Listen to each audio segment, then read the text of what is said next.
Quand tu fais rentrer un con misogyne dans ta vie, c'est pour toujours. Alors ça veut pas dire que tu peux pas le quitter, couper le pont, etc. Ça veut dire qu'il continuera de hanter tes souvenirs et faire partie de ton quotidien si, la contraception, tu fais un enfant avec. Il est question de tout ça dans les 2 pièces de Marc Lenné dont je vous parle aujourd'hui et je vous le raconte pour l'œil d'Olivier dans ce 2e épisode du format Le compas dans l'œil.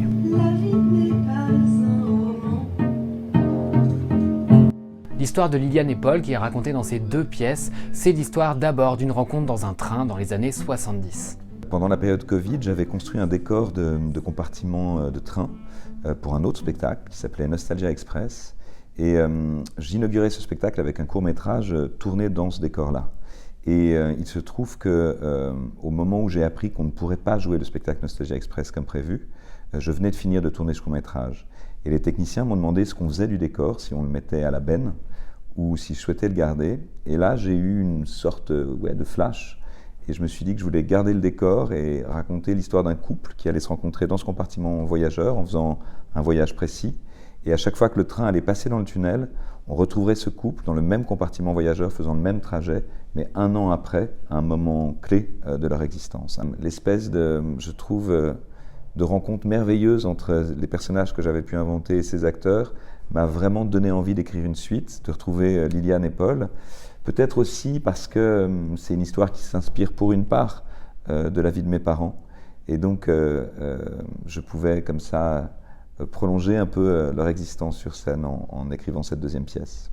Elle perd ses yeux dans le paysage, lui trouve ça moche, elle lui demande de la laisser toute seule, lui parle de son joli sourire. Elle vient de milieu populaire, lui est un bourgeois charismatique qui ne manque pas de rappeler à chaque phrase son mépris de classe et sa misogynie crasse. Et comme nos imaginaires romantiques sont complètement éclatés, ils se mettent ensemble et évidemment, ça se passe mal. La pièce s'arrête au moment où Liliane se libère enfin de l'influence qu'exerce Paul sur elle. Mais donc l'histoire aurait pu s'arrêter là, mais en même temps je me suis rendu compte qu'au fond on abandonnait Paul sans que cette histoire ait eu beaucoup d'effet sur lui. Et donc la 2e pièce, elle, s'occupe de raconter l'effondrement d'une figure patriarcale qui donc n'a rien compris à ce qui lui est arrivé, n'a rien compris au fait que cette femme a comme ça tenté d'échapper à son pouvoir parce qu'il est plein de bonnes intentions, il s'envisage comme un progressiste, sans comprendre qu'il accorde à sa compagne la possibilité de s'émanciper, mais uniquement dans le cadre qu'il a lui-même fixé. À la fin de la 2e pièce, quelque chose s'est effrité en lui, et c'est peut-être le début d'une déconstruction que je raconterai peut-être dans un 3e épisode. Comme à son habitude, le metteur en scène et scénographe Marc Lenné immobilise un dispositif vidéo pour nous raconter tout ça. En fait, Marc Lenné, il a l'habitude de fragmenter ses plateaux pour essayer d'avoir des espaces qui sont très construits et on a plein de choses à voir à chaque fois dans ses créations. Alors là, on a 2 caméras qui encerclent les personnages dans le wagon dans Nos paysages mineurs et puis il y en a une 3e sur un rail qui alterne entre filmer justement ce wagon et aller sur une maquette à l'autre bout du plateau sur laquelle il y a le paysage du coup qui est représenté et c'est très très beau. Dans la 2e pièce, au départ, je pensais à nouveau les filmer en permanence. Et puis, donc pour figurer la marche dans la ville, j'ai installé un tapis roulant au sol, comme un tapis de sport, quoi. Et je me suis rendu compte qu'au fond, le mouvement que les acteurs produisaient sur ce tapis créait un plan séquence beaucoup plus passionnant à observer en vrai qu'à voir reprojeté sur des écrans. Et donc, je me suis débarrassé effectivement pour ce spectacle-là, ce qui est assez rare chez moi, d'un usage systématique des caméras de tournage en direct. Bon, là, c'est un sujet qui est très évident, mais la lutte contre le snobisme, elle traverse tout le théâtre de Marc Lenné.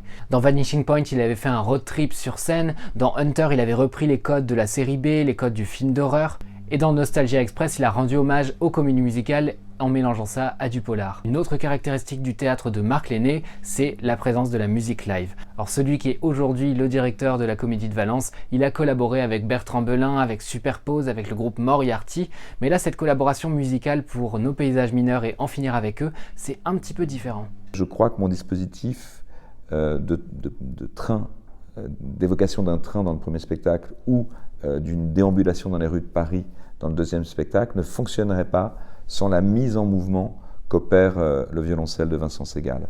Et je crois que c'est toujours vrai chez moi, c'est-à-dire que la question du mouvement m'obsède sur scène, la question d'essayer de tenter de déployer des paysages dans l'espace clos de la cage de scène, et je fais souvent appel à des musiciens pour, en quelque sorte, ouvrir des perspectives et dessiner comme ça des lignes dans l'espace. À huis clos, nos paysages mineurs, En finir avec eux, En travers de sa gorge, tous ces spectacles de Marc Lenné se disputent les affiches cette saison, donc vous avez l'occasion de vous familiariser avec cet univers. Et c'est l'occasion de constater qu'il est à la fois très reconnaissable et en même temps assez caméléon selon les histoires qu'il décide de raconter. Si vous voulez en savoir plus sur son travail et si vous voulez avoir plus de critiques, rendez-vous sur le site L'Œil d'Olivier. Et moi, Mathis Grosot, vous pouvez me retrouver le mois prochain dans une nouvelle vidéo du Compas dans l'œil. Salut!